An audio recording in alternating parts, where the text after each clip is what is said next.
me start thanking you all for being here with us today. I think it's one of these moments that we have the privilege and the chances to speak with thought leaders and people with really an impressive curriculum in what it means design to improve life. That you all know that is the ethos of the Index Award and the Index for 20 years.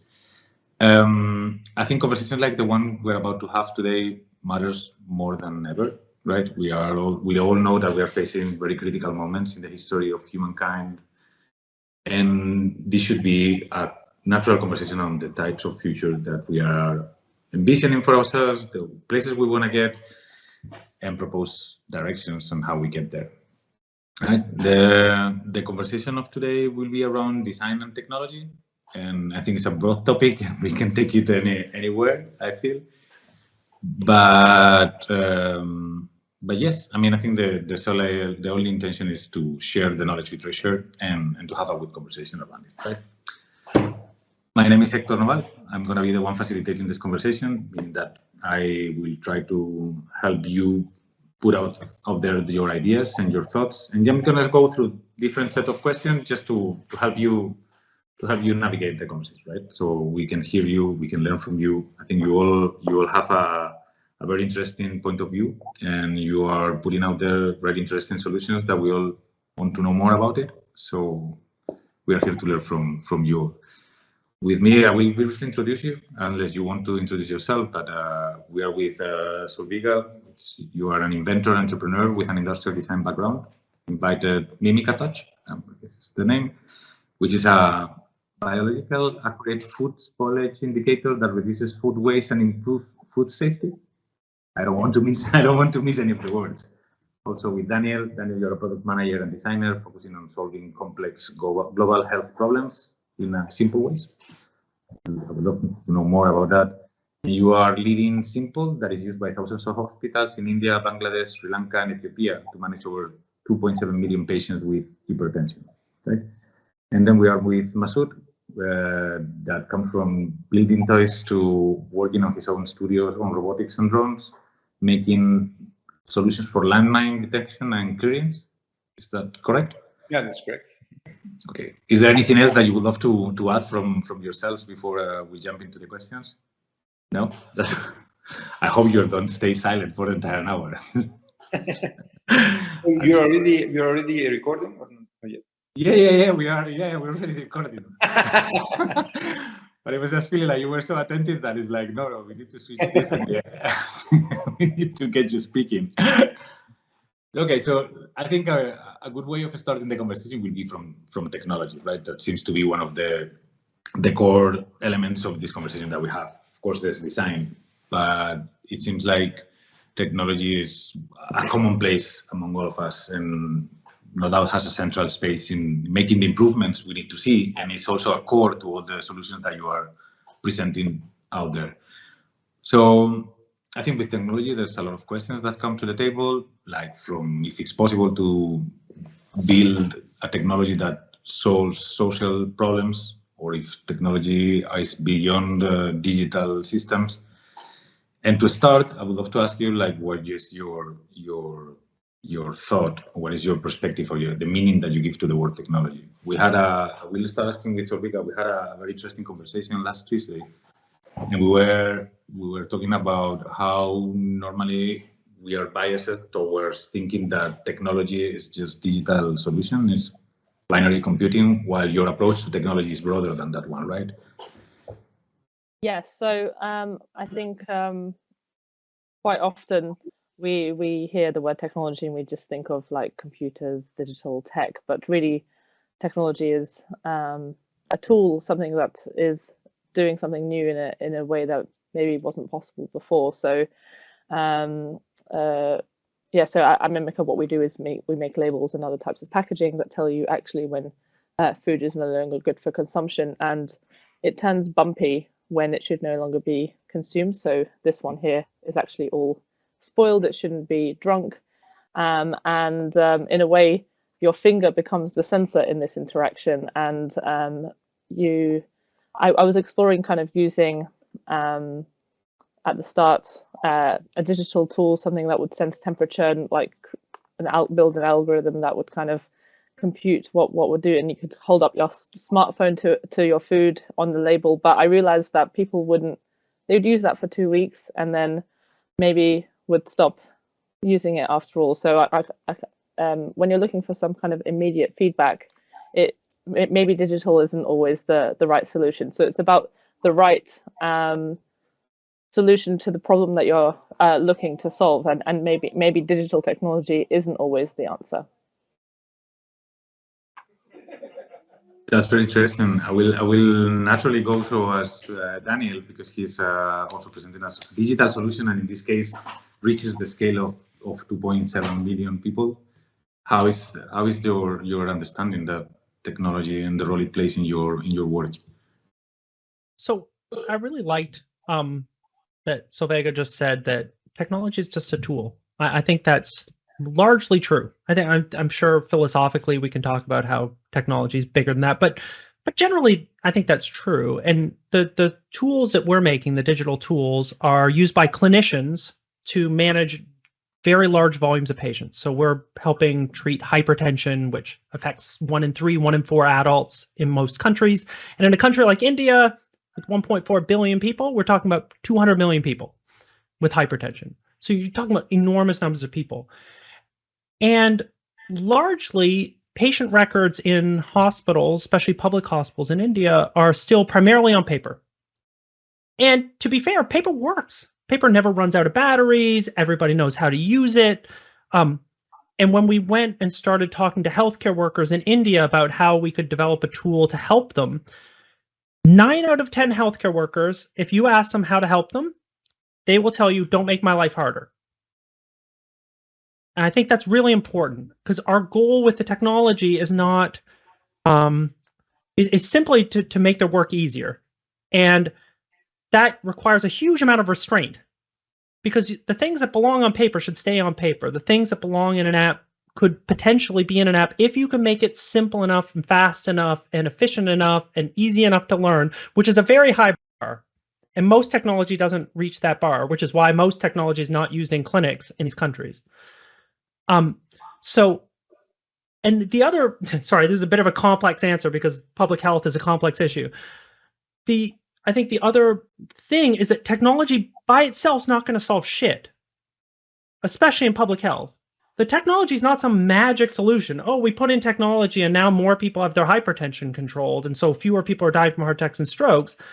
Fewer people will die from heart attacks and strokes because healthcare workers will do an immense amount of work, and public health systems will stock enough medicines and create treatment protocols, and doctors will be upskilled to treat better. And technology is this one little piece of the puzzle, but it can tie everything together where you're getting good data to optimize a health system. So I think technology is a tool. It needs to be used appropriately, and it needs to be used in the context of service design. You're not just fixing things with technology, you're fixing things with redesigning a broader program. Yeah, it makes a lot of sense. I wanted to ask you, like, Solveiga pointed to the digital solution as with an engagement problem, right? It's like how you get people to keep using the same technology for more than 2 weeks. And I was wondering how you managed to do that, right? Yeah. So there's two ways. One is you need to, you have to think of it like a ROI problem, right? What return is the user getting by using your app, right? And on the, for managing hypertension and diabetes, the effort is very high and the benefit that you can possibly offer is somewhat low. So you have to just do your best. And the number one way we do that is by making it really fast. So your investment's not super high. So you take 14 seconds to record a follow-up visit because we do very, very little, right?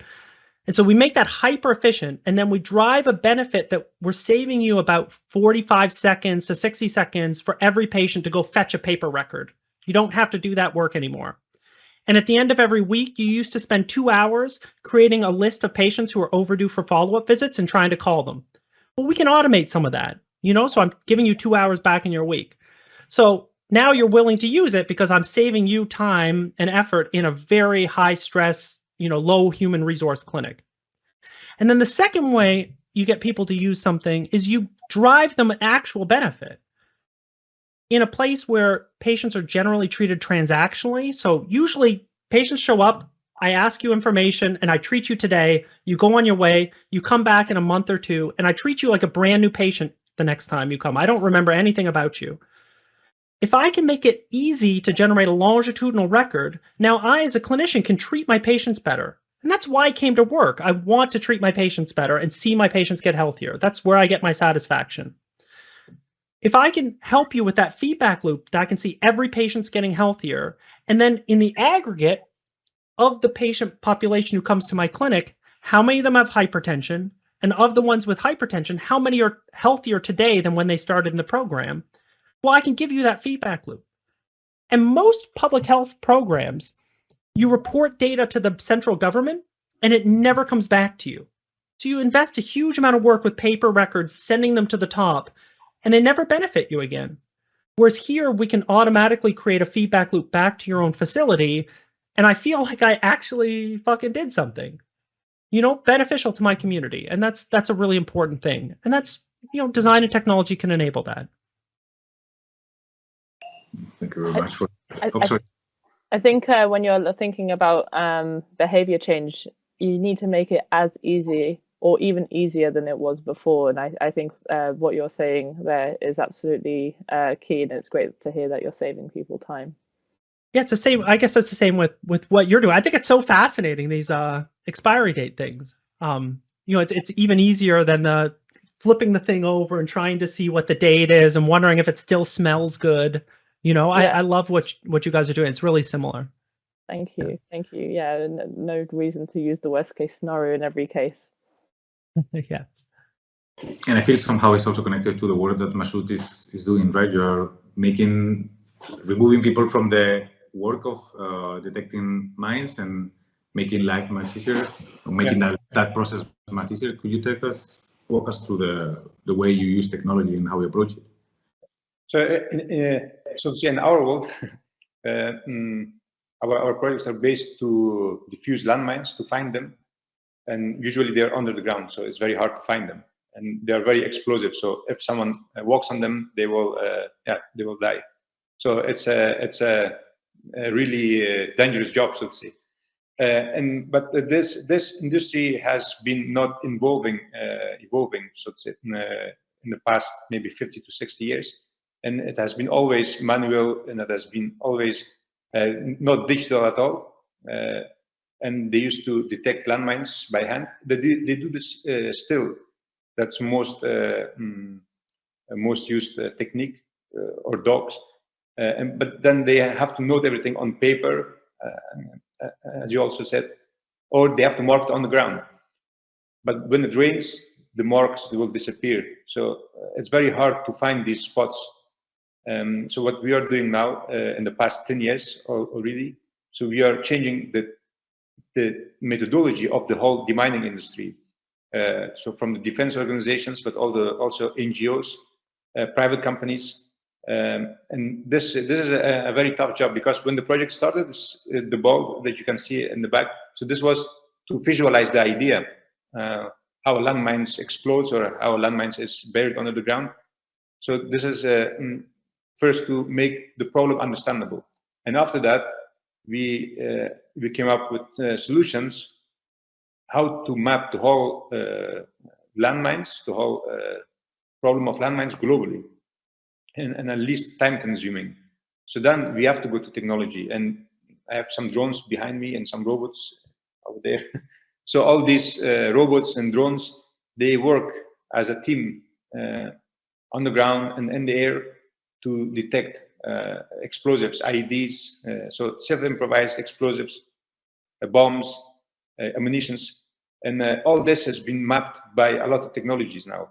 We use different type of sensors, we use AI, we use mapping technologies, so around 5 to 6 sensors, and all this data is being fused to create one specific coordination of an explosive. So without technology, this is impossible. So now we are speeding up the whole process and also saving a lot of human work. because it's a very dangerous work, and a lot of times the miners, they get hurt. So now we don't let them go into an explosive field. We let the drones and robots go first, and then and we can map the whole area easily. Maybe a couple of football fields per day. Normally this was done per month, maybe a couple of months, only a section of football field, but now we can do in a day a couple of football fields. So this is thanks to technology, of course, but there needs to be a transition between the design and to technology, because normally design is very analog. The start of the design is very analog, starts on a paper, and then you have to make it work and support, and then you apply technology at the end to it. So this is how we have done this. So this started as a graduation project 10 years ago. Now we still work on this. and now, so it took a long time. Now the whole industry is applying for our technology. So we have shifted the whole methodology, but also the way of thinking of the industry. In the beginning, it's always impossible, but then you have to push. You have to also be able to survive. And then at the end, the whole industry will adapt it. And because technology is in our daily life, everyone understands it. Now this is also more applicable. People understand how to use it, and also globally we can push it much further now. So yeah, there's always imbalance and connection. We still work analog. I still make drawings. I still make small prototypes with paper and chopsticks or whatever in the workshop, and then we make renders and we make 3D prototypes, and then we send it to a factory to make it. So and then we, of course, we make the application on like a sensor based or the software based. So yeah, this is our perspective. Of course, they will be connected, and it's also very important to understand the basics of both the basic design and also the basic technology, and then combine them, and then you can get a lot of things out of it. And that leads me to a question. I don't know if you remember when you were at the very beginning of your project, right? Just when you were starting, was technology already there? So did you know about the technology you were about to use? Yeah. Or how did you approach? Or when is the moment you decide the technology that you're going to use? So from the beginning, the ball was meant to be blown by the wind, but it had already a GPS system inside it, and it had already a software inside it to track the movement of the ball. So this is the basic already. So I combined mainly a kinetic sculpture with a basic technology such as GPS and a bit of software, like a Google software, Google Maps and so forth. But that was not solving the global problem. It was just giving you some information. To solve the global problem, then you have to scale it up, and then the big technology can help you with data recordings and some of AI and mapping. So all of this will help you a lot to move much faster. But in the beginning, I already implemented the basics, like as I said, the GPS and the mapping and the kinetic sculpture. What about you, Surya? Did you start with the technology, or from where? Yeah, you know, I was saying at the earlier, I did explore various kind of RFID and other technologies that could have solved the problem of telling us really when food expires to help reduce food waste. But I decided pretty early on to make this a low-tech solution for the kind of reasons that I said. I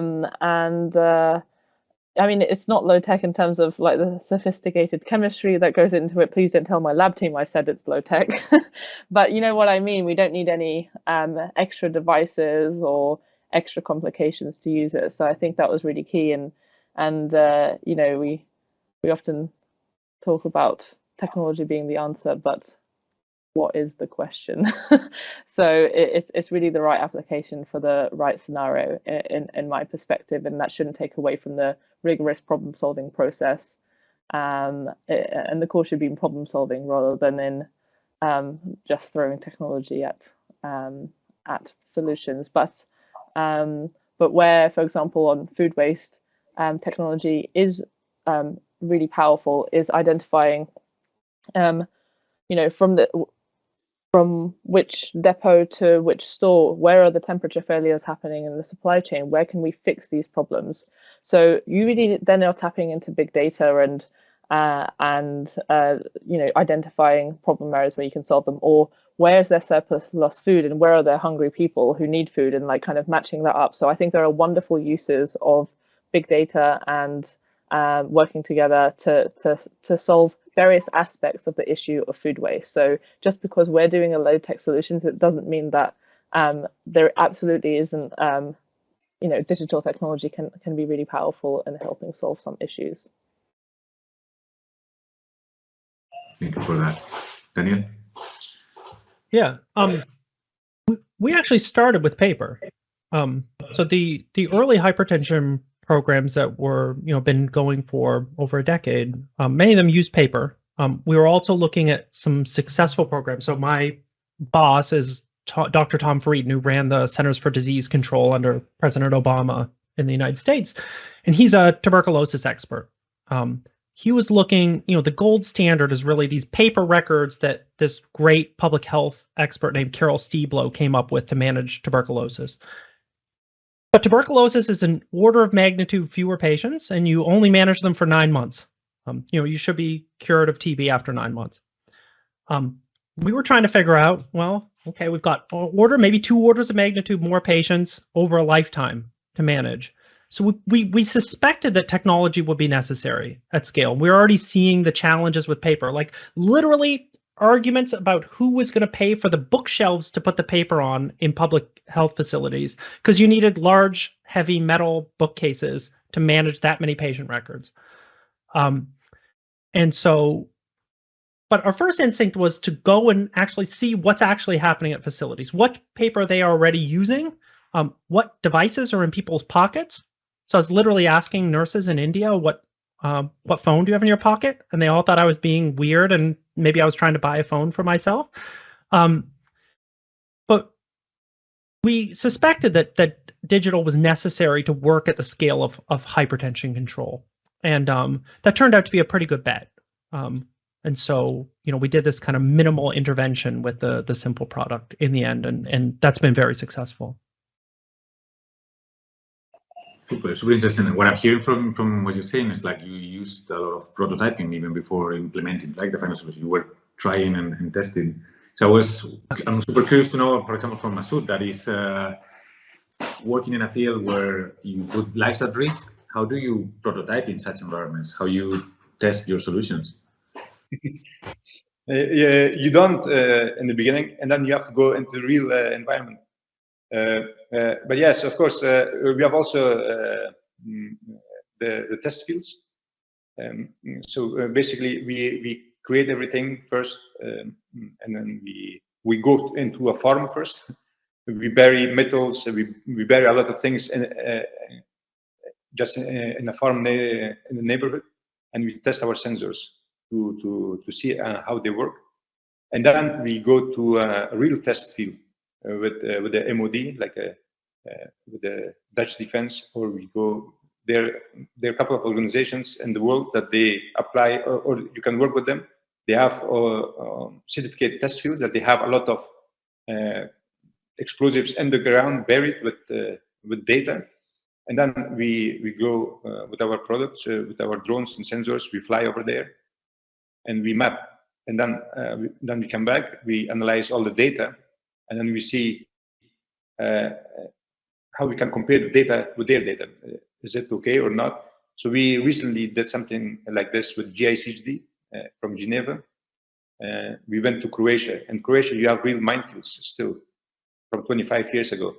And we went to real minefields. We flown there, we mapped, and then we went also to the test field to see how our system works there. And then we show these evidences also to end users.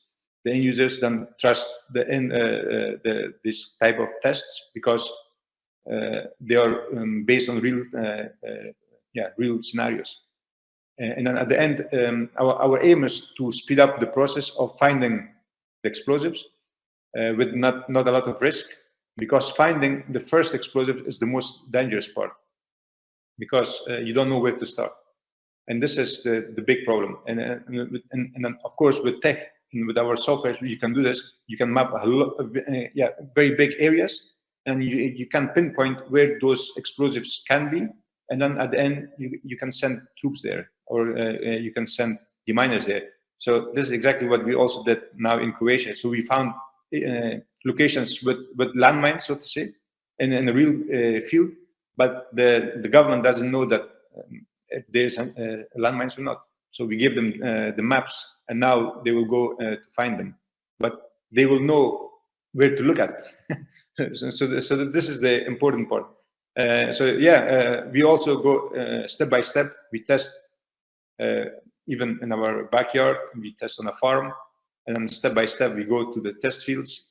So this industry is pretty established. Only it's not digitized yet. It's they don't use a lot of software, or they don't use technologies.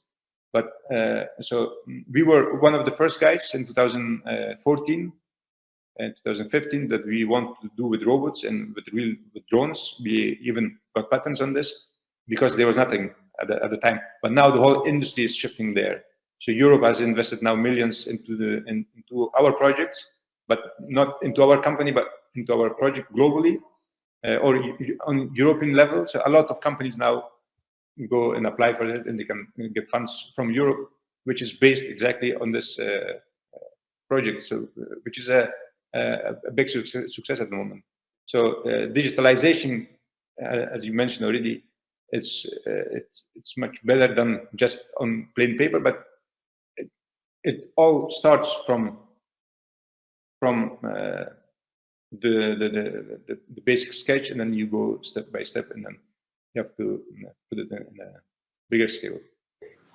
No, but that's very interesting, because even if you are approaching completely different challenges, what I'm hearing from Daniel and from you is like you were both doing a lot of research first, like trying to understand very well the kind of problem you were addressing, doing paper, prototyping, some sketch. You went to test until you identify somehow a gap where technology could work. That's more or less what I was trying to find in common in both narratives. And I was wondering if, Solveig, do you follow a similar approach? Well, I can just say a lot of testing went into creating this quite seemingly simple solution. I actually started by looking at visually impaired people. That's actually how the whole project started, and because visually impaired people can't access expiry dates in the same way that people with sight can. So, and this was, it had unexpected health consequences in that people who I was interviewing, they were choosing more processed, longer life foods to avoid kind of giving themselves food poisoning, but it was having an impact on their health in terms of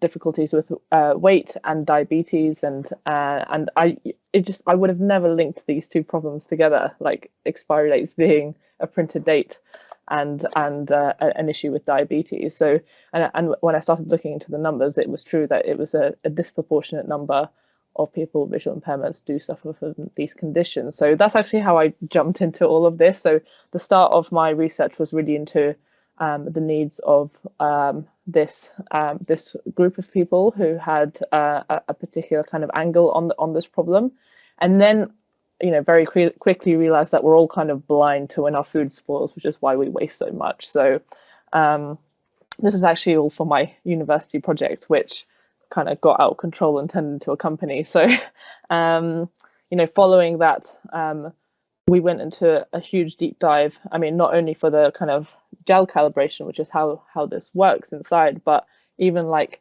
what height do these bumps need to be at for like the optimum tactile experience? What shape? How far spaced apart? You wouldn't believe the number of iterations that we did to design the perfect bump, because this is it's a new interaction after all, and it needs to be like immediately obvious what your answer is, because we are dealing with food safety at the end of the day. So that was done with a lot of consumer research. We tried not to make design decisions in meeting rooms. Whenever we have a question, we go out and find out and try to test our assumptions. So it's been through a lot of consumer testing, first without them asking to eat the food, because we were still doing the kind of calibrations on the gel. We need to make sure that that's accurate. And then kind of more recently, it's been with like proper product and yeah. So I think testing is key, and is I would say the what am I looking for? It's a lot of responsibility creating a new technology, and it's our duty, is what I'm trying to say, to get that right and make sure it's going to serve as many people as possible. And the only way you can do that is by speaking to as large amount of people as you can, from different walks of life and different experiences. Otherwise, you've created maybe a solution that is only good for one part of the population, and it's never going to scale because you didn't have your eyes fully open when you were designing it. Super, thank you very much. And now I'm tempted to take it to a different place, to know more about you and how you explain to yourselves and to other people that, I don't know, what is your role, and because we've been talking a lot about designers, technologists, engineers, business people, thought leadership, and I've seen through all your videos that you refer to yourself in different ways. Like Solveiga, you call yourself an inventor. Daniel, you were saying like you were product manager and design director. Masoud, he didn't refer to that. So I'm super curious to know how you see yourselves and the role you play in the space you're working currently. Can you, maybe Daniel, can you take it from there and do the entire round? And this relates a lot with the conversation we had last year. I think it's 1 year after retaking it again. Yeah, I mean, tech people love, especially tech designers, love arguing about labels. So let me start by saying I don't love arguing about labels. But I do think in tech, you often have a software. Sorry, I should define. When I mean tech, I'm talking about software. And, I used to work at Google, and before that at some startups in San Francisco. And in that little corner of the world, it's really common on teams to have kind of three perspectives. You've got the engineering perspective, which is primarily about performance. You've got the design perspective, which is primarily about the user. And you've got the product perspective, which is generally about the business. And I mean, generally, these people, nobody exclusively thinks about one perspective, but that's the tripod is often how people talk about it. And so as a designer in Silicon Valley, oftentimes, you're pushed into the corner of being like, oh, okay, you do a little bit of user research and you choose the colors. You design the user interface, but we'll decide all the important things before it ever gets to you. So in this case, I play two roles. I play the product manager role. So I'm deciding strategically, what should we be making? What should we be prioritizing on our team? What resources do we need on our team in order to succeed? How much should we invest in user research or engineering, or, kind of the different aspects of the project, and how should we engage with our partners? So we won't succeed without working with the World Health Organization and the National Heart Foundation of Bangladesh. And so I label myself as a product manager and a designer because I kind of wear those two hats on our team. But I'm still, very much bringing a design mindset, which I think of as thinking about the context of our users, which is usually healthcare workers and their patients. So how do we make something that's more patient-centric? How do we exist within the clinician's context? What's it like in a very, very busy clinic in Bangladesh that sees 150, 160 patients a day? How can we support them in their jobs? And then how can we support, big public health officials to, make changes to health programs and see the benefits? So, very much I still think of myself primarily as a designer in terms of I care a lot about our users and supporting them, but I also do a lot of the product stuff. Super interesting. What about you, Masoud? How you see yourself in the role you play? Officially, I'm a product designer, so that's my my degree, so to say. And so I love to make products and draw them and render them and so forth. But on daily work, it doesn't happen a lot because I have to talk with a lot of suppliers and end users and so forth. So the real scenario is a bit different. But I am also very much involved in the R&D. So I'm involved in all the technologies behind our systems, because that's also one of my interests. But also you have to understand this to be able to sell it or to make it applicable. So we have to understand all the systems and behind the robots and the drones. In the beginning, I'm involved mainly in the creating of the idea, so to describing it, to make, to visualize it, so to prototype it in the beginning. So I'm very much involved in this, and then at the end, of course, how is the business side of this? So because a lot of designers, from my own experience, I know that we were taught make nice product and then that's it. But a nice product doesn't solve anything. I always told our community, the chairs and the tables will not solve any hunger problem or any disease in the world. But we can make something in between. And then, but even then, if the product is still interesting, how you're going to sell it, how you're going to scale it, and so forth. So this is totally different thing that designers, money designers, they don't even. They are not even interested in this.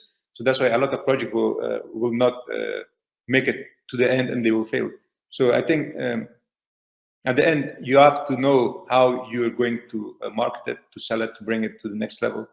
So this is also one of the things that I had to learn during this time to convert the whole industry from analog into a digital.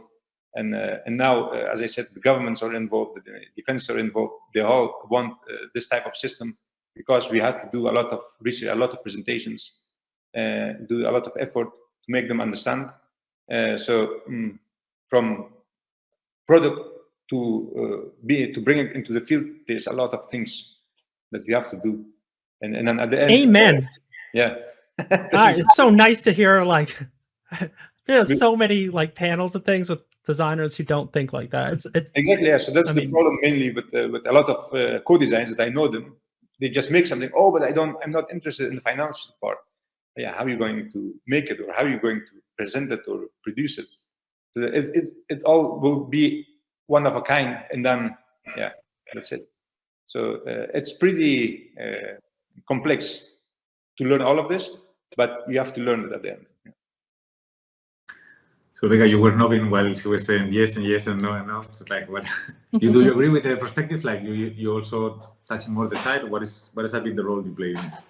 Yeah, I mean, I too will always think of myself as a designer. That is my my training by background, but the reality is that these days I'm doing a lot of commercial activities and telling stories about Mimica and why it matters and why we need an industry shift in terms of freshness information, and thinking about how to put together the right team to help us reach that vision and mission. And I think when I first started, the company, for me, it was just like a mechanism to get this concept and into a real product and out into the world, helping people. But what I discovered along the way is, well, first I've learned heaps about the food industry, the dynamics within it, the value chain, and how we need to incentivize people at every single stage to make kind of a new system work. And but also what I didn't expect is, you do need to hire people to help you get there. But I guess at the start I was just like, well, you just need to it's just a bunch of skilled people and but what I realized is that when you run a company, you also have the privilege and the luxury of running it however you like, which also means that you get the chance to also do business in a better way, in a way that's human-centered and values aligned, and just we have a great opportunity to create great places to work as well, which is not something that I ever thought I would spend much time thinking about, but now is one of the things that gives me a great deal of joy in the way that we're able to support our team. So in various ways. So that's something that I just never thought I would be passionate about starting out as a designer. But I think that kind of design process approach to like creating a better place to work, that I think that gives us a unique perspective as designers as well. And I completely agree with you, Masood, that it's not okay to just step aside and say that, you know, I don't care about the business stuff, I don't know numbers. Like, numbers are not my strength either, but like I understand our financial kind of projections and what might impact them, and when like, you know, cash flow and that sort of thing. All of this is really important, because this is going to be the thing that will kill your business if you don't understand it, and you won't be able to help anybody with your concept or your idea at the end of the day if you don't have a grasp on that. Then it seems like the three of you agree on the business side of the story. So I mean, I hate panels where everyone agrees with each other. Hell yeah, you guys are totally right. No, but I think we are in a very beautiful point. So I'm tempted to take the conversation as well and ask you, like, do you think you all agree that you are not touching the product anymore? You are more on a different layer. You are talking about strategies. You're talking about businesses. Daniel says no. Solveiga says yes. All of the above. So that's where we start to disagree. But before we get there, I would love to ask you, like, can we approach businesses the same way we approach traditional product design? And we'll go for you, Daniel, because you're the one that we're saying the amen. We follow your amen to the business conversation. To some degree, yes. You know, what Solveiga is saying, I think, resonates with me in terms of thinking about how to build a user-centered or, you know, even employee-friendly organization that doesn't have to follow the general rules of capitalism of, you know, how do we optimize human resources? You don't have to operate a company that way. So I think that's definitely true. Although I think designers like to apply design to everything, and some of this is just about being a good business person. You know, running a good budget isn't about like taking design practices to finance. It's about understanding finance and then running a good company. The same thing as marketing. Like, obviously there's a design element to marketing, but in terms of, you know, like Solveiga was saying about running a marketing campaign and figuring out how to storytell your product, that's not necessarily about inventing something new. It's not like designers come wading into marketing and change the whole business, but it's about doing a really good job of it and keeping it user-centered and focused. So I think it's less about designers having the hubris that we can redesign every part of our organizations, and more like we need to care about having all parts of an organization. You know, when you get senior in an organization, you have to care that you have to get involved in all parts of the business, or else it won't run in a way that can be user-centric and well-designed overall. Well, what do you think, Masood? Yeah, so we experience similar things when you make a product in the beginning. It's actually the easiest part. So you make a product and that's it. But then when you make a business out of it, you have to create teams, and then every team needs to be paid at the end of the month. So this kind of things is very, very hard to understand how you're going to do this. Of course, we did this in the beginning. We did crowdfunding, we did crowdsourcing, but you have to understand that these things also exist. And then, of course, then you go to investments, you go to a lot of other things to make a business out of your products. But in the same time, your aim is always to solve to solve the problems that you want. But as I said, there's a lot of things in between to get there. If you get in the beginning already there, but maybe your product is not ready yet. So your product needs to be ready, and then you have to be able to make it. And then for that, you need a budget to make it. And then at the end, you have to have a company, you have to have your team. So all this, for us, it was a challenge. So we did a lot of things. We recruited students, like crowdsourcing from all over the world, online people to work. Maybe around 80 to 90 people has worked on our projects. But because they also believe in your vision. We told them this is our vision, how, so let's get there. So all these people helped us to get there sometimes without any pay, but you have to understand all these processes. So team building was, a lot of work. And then always, you also can't keep all the good people because sometimes they find a better job, they find some other things, they have to leave. So then you have to translate, transit your knowledge again. So if someone leaves, how you're going to transfer the knowledge to another employee. So all these kind of things is just part of the job.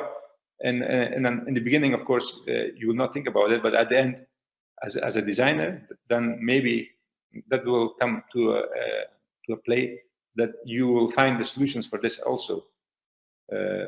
So you will design in the beginning a product, and then you will design a team, and then a company around it.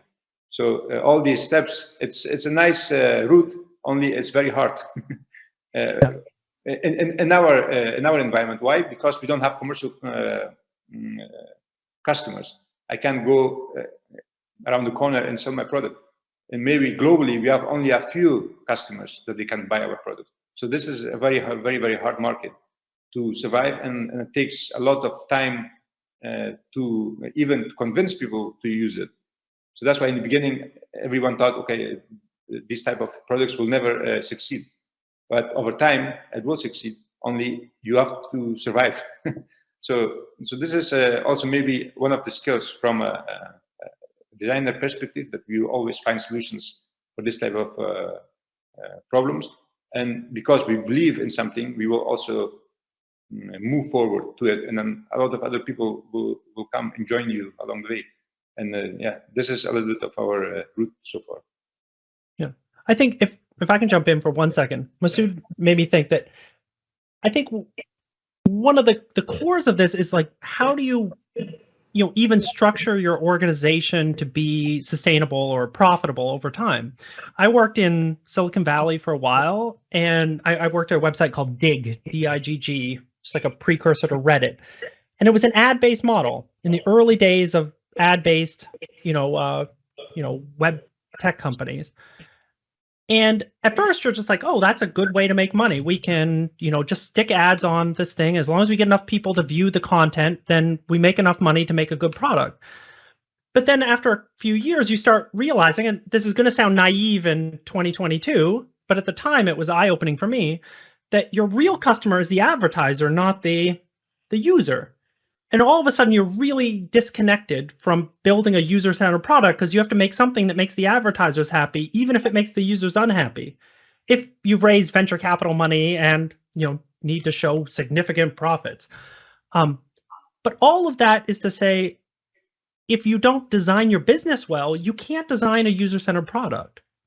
And so fundamentally, if designers aren't involved down to the foundations of how the organization's made, it becomes almost impossible later to make something that's great. Like I'm sure Solveiga's starting to think, like, who are we selling our product to? Because if it's going to the giant Walmarts of the world, how are we going to keep this, high quality and successful? But that's a good way to make lots of money. How do we, as a not-for-profit organization, have enough money to make successful software that but that governments are bought into? Like, we have to worry about this a lot, or else user-centered software is not going to be used in healthcare fields. And so I think, maybe it's design all the way down. Is it like turtles all the way down? I just want to add a different perspective as well, that, we were talking a lot about, as designers, we need to learn about, organization building and the commercial side of things and that kind of thing. But you also, what I've learned is you need to be honest with your limitations as well. And what I've done at Mimica is bring in that, firstly, science expertise. You know, we are a chemistry-based company, and also someone who has been successful setting up and running businesses in the past. So I brought in two experienced CEO and CTO roles into the company, and that was transformational. Particularly me, I started this company as a graduate, so hadn't really worked in many companies all that much myself, so didn't even know what a good employee experience or like how things should be structured. So I think particularly if you're trying to do something big in the world, you know, I decided to step aside as CEO at that point. I was just CEO by default, because you start a company, you're generally your title is founder and CEO, and then people would ask me things, and I'm like, just because I had CEO in my title, and I'm like, they're asking me, I don't know, like, you know, let me Google it. So, and that was not an effective way to build a company that's gonna change the food industry, which is what we're trying to do ultimately. And so people were really surprised when they saw that I stepped aside as CEO to bring in someone way more experienced, particularly in the kind of food packaging, smart packaging space. And they were like, are you okay? Do you have like a mental breakdown or something? And I'm like, no, I'm fine. But can you see like who is stepping into these shoes? Like, why wouldn't I do this? This isn't about me.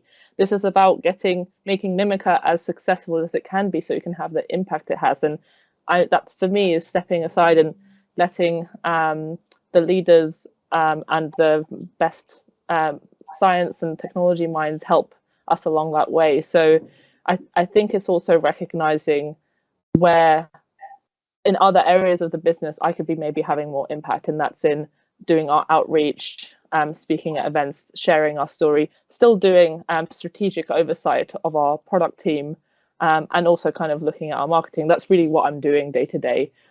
It's not necessarily preparing board packs for our investors and doing those, you know, the financial forecast. While I do look at them, I'm also recognizing that it is just not. I can try and try, but I'm never going to be excellent at it. And if we're going to want to do something big, we need excellence in that area. I think one thing that I'm hearing, and you're highlighting a topic that is very recurrent in the conversation, is creativity, technology, design, business, is kind of this tension between the needs of the business and the needs for profit and the needs for solving bigger problems. So for the needs of solving the problems that we are facing as humankind. So how do you keep yourselves on track with the North Star? And I don't mind going one or another. I can follow if someone was to follow, Masoud, you want to take it? Yeah, okay. Of course, you want to reach your goal, but as I said, and at the end, you have to be able to survive financially. So this is an important thing in the beginning, because if you're a student or if you're doing something as a side job, that's another problem, or that's another thing. If you want to do this as a living, then at the end of the day, your landlord doesn't care what you do for that. What your project is about. He says you have to pay your rent. So all these type of basic costs, you have to fund it at the end. So whatever project you run, you save lives or you don't. The world that we are living in, we have to cover our costs first, and then be able to save the world. But we did this also in the beginning, the other way around. So we said, no, everything goes into the projects. We will see it done after. But then you invest everything. At the end, it might not work. So these are always the problems. But of course, the end result, if it is a good thing, of course, it will benefit everyone. It will solve the problem. It will benefit your career and the business. If it fails, it feel very hard. So maybe it's a good thing to balance it, to understand how you will. So what is the main thing to do? How to fund the project, but also how to keep it going maybe for a little bit longer, as long as you want. Because if you have a commercial client, if it's around the door, it's not a problem. If you have a really difficult industry to enter, it's another ballgame. So I think it will be different for everyone. From our experience, we did crowdfundings, we did crowdsourcings, and then now we are, so we can live from our company, but to get there, it's very hard. To do this for a long time is very hard. So, so at the end, of course, you have to also stay focused, stay sharp, and then keep focused on what you want to reach. So all these years, we always wanted to detect landmines, map them, clear them, and either it was with a kinetic ball, or it was with a system, or with something else. Our focus was to find a solution. And at the end, now the whole industry is backing us to find the solutions. So we are getting sensor companies, we are getting governments, industrial companies. They all are helping us to get there. And now we have our products finalized. They are now in production. Only to get there, it's a roller coaster. And yeah, so I advise to be very careful in the beginning, to have always a clear route, and then at the end it will be okay. Yeah. So Viga, go. Yeah. So I think I agree. It's the mission that kind of ultimately keeps you going, especially if you your journey has to be over a sustained period of time, and it's about sometimes just like staying alive for enough time until the world is ready for it, or you can set up the production for whatever you're doing. And but the reality is also that you need to find routes into the market that maybe aren't ultimately where you're going to make the most impact or like the most whatever. But for example, you know, when I first started, I designed a label that could go on any kind of packaging at all, like whether that be a tray pack, a box, or meat, fish packaging, eggs. But then ultimately our route to market has ended up kind of integrating our technology into a bottle cap, which seems unusual, but we're going to be launching this on juice. And you think about juice and you think that, well, that's a luxury item. Like, why are we starting with juice? The impact is really going to be in meat, fish, milk maybe, but those are higher risk food groups. And so starting with juice is an easy way to, a low risk way to get consumers on board with this idea, testing it, and also having the "I told you so" effect about expiry dates, and that it's actually based on how you store your product. So if we actually started with something like prawns and they've never seen this technology before, yes, we can have huge impact because a lot of people like throw away prawns because they don't want to risk it. But if you think about it long term, starting with the most high risk, high impact thing may not actually have the intended effect. So it's about kind of mapping that out strategically. And but yeah, ultimately it's the remembering what your mission is ultimately that keeps you going through these kind of like interesting routes into the market where you know it's just for the time being and it's a proof of concept area, or you just need to make some money first before you can do the bigger thing. But yeah, I think you can't lose focus on why you're doing all of that. Yeah, on our team, we're a not-for-profit, so I get to sidestep a few of the big business issues, although fundraising is a whole nother challenge. But for us, really brass tacks, it's remembering that even though it's almost 3 million patients, that each one of those people is somebody with a family who doesn't think about their hypertension all the time, who comes to a hospital and has to stand in a long line and then visits a clinician for 2 to 3 minutes. You know, it's really fast. And we try to go into the field as much as we can. And we take our engineers, we take the designers, we take basically everybody from the team as often as possible to go out to real clinics in rural India or Bangladesh or Ethiopia and actually watch patient care. And you realize, like, you're not the main focus of people's attention, but when you screw up, it would really affect people, you know, and I mean, Masood and Solveiga understand this very intimately. And so it really helps you remember that even at large scale, everybody is a singular human being with needs, and we can help them a little bit. And that helps a lot, I think. You know, we've had a really tough month on our simple team this month, and we're going to the field in a few weeks, and it's going to be really important for the team to remember how important that work is. So, you know, I think that's really critical.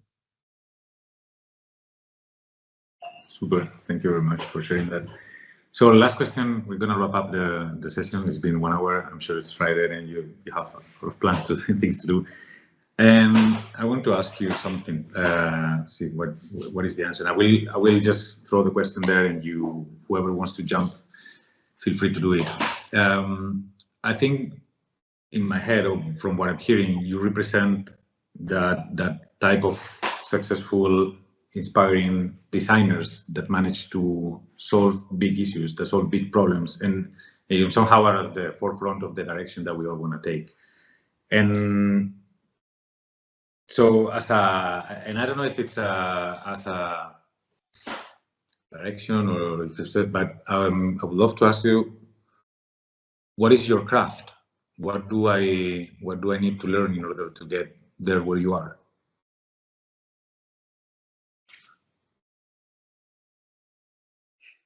That's an interesting question. I think at the end it will be experience. So the experience will help you to get there, and if you are the first, then that's hard to transfer your knowledge to someone else if you're the first person, because in our field we were the first, and then we had to struggle. We have to find all the ways by ourselves. We have to write the law for the whole the mining industry, how to work with drones. But then if this is written properly, if this is documented properly, then anyone can do it. So in the beginning, I think it was very hard to understand this. We had to write it, we had to document it, we had to make pictures of every aspect, and then once we know what's the knowledge behind it and how we can do this, then you can learn other people. So now we have programs that we have to learn trainers to train other people.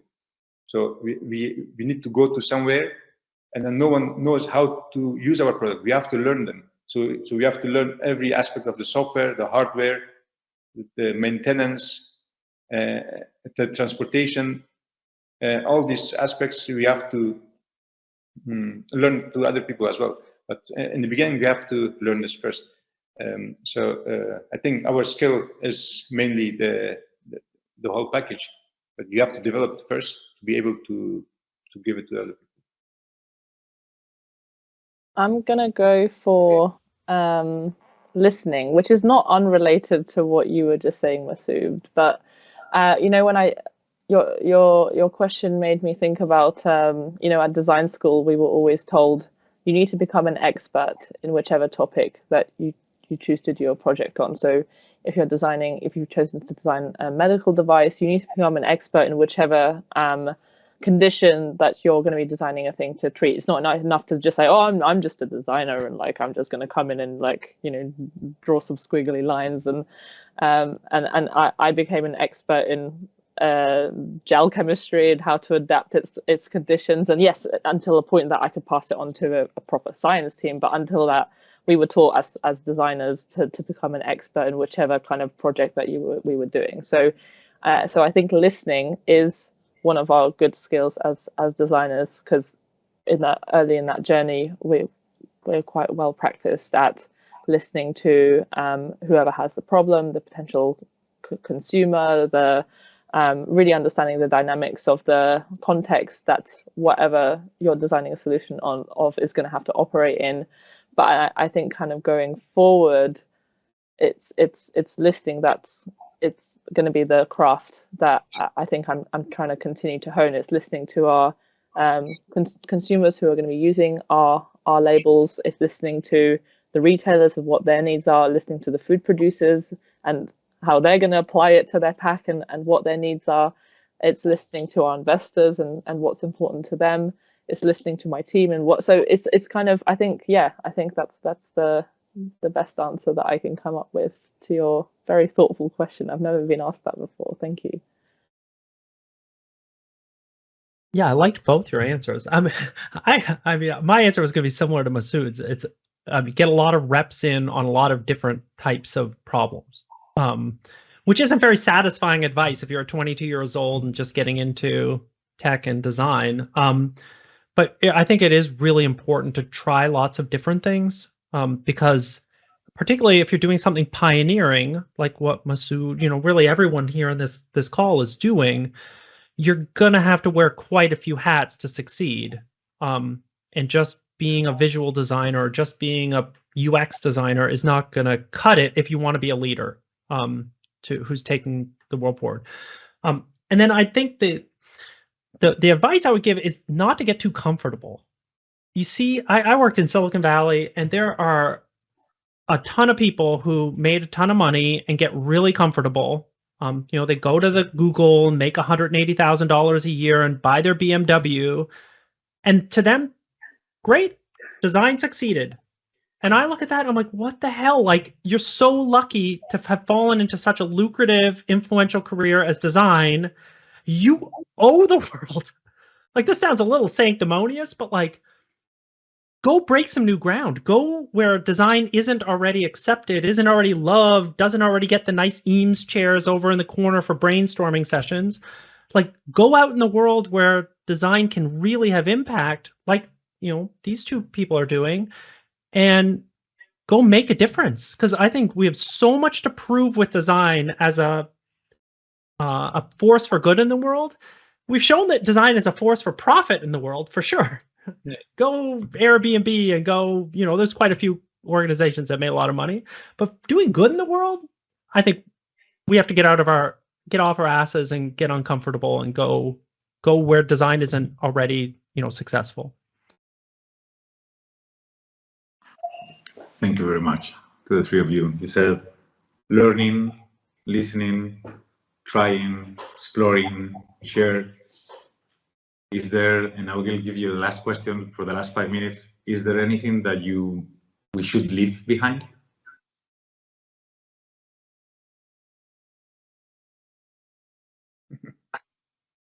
What to discard?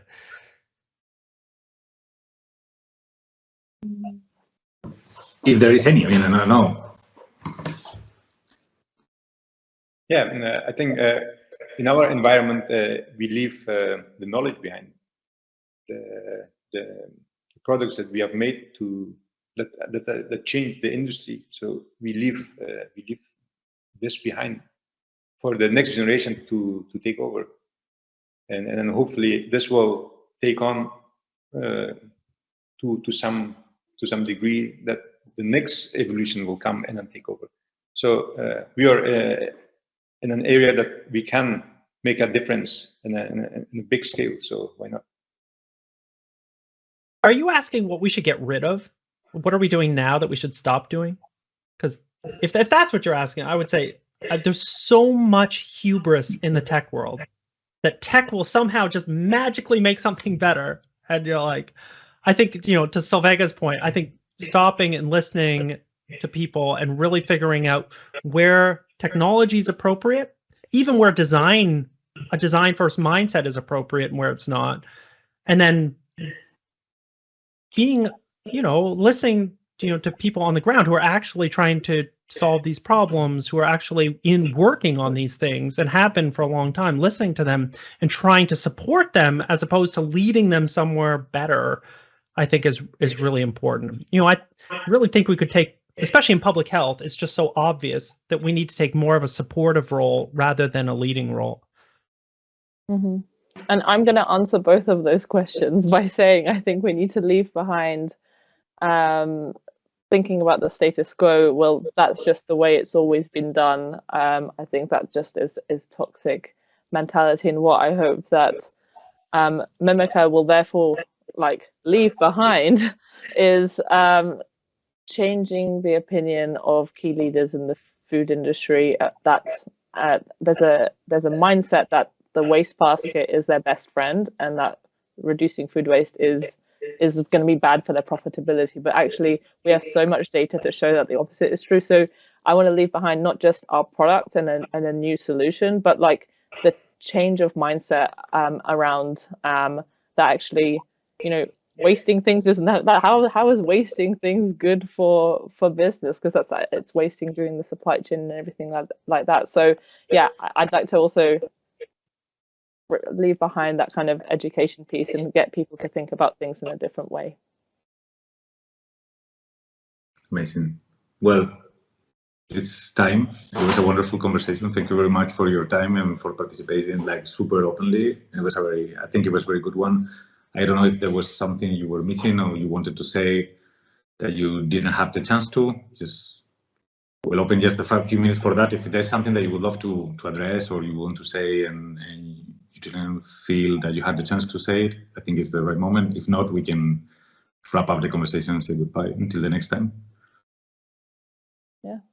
All I want to say is it's a pleasure to meet you, all three of you. And I talk to a lot of design people in tech, and like it's often a bit depressing, to be honest. And I think the Index Awards, it's this refreshing group of people who are actually doing things, not just talking, and actually trying to make the world better. I find it really refreshing to be in the few times I touch on this community, and today's discussion was no different. Thank you for the discussion. It was really makes me feel a lot better.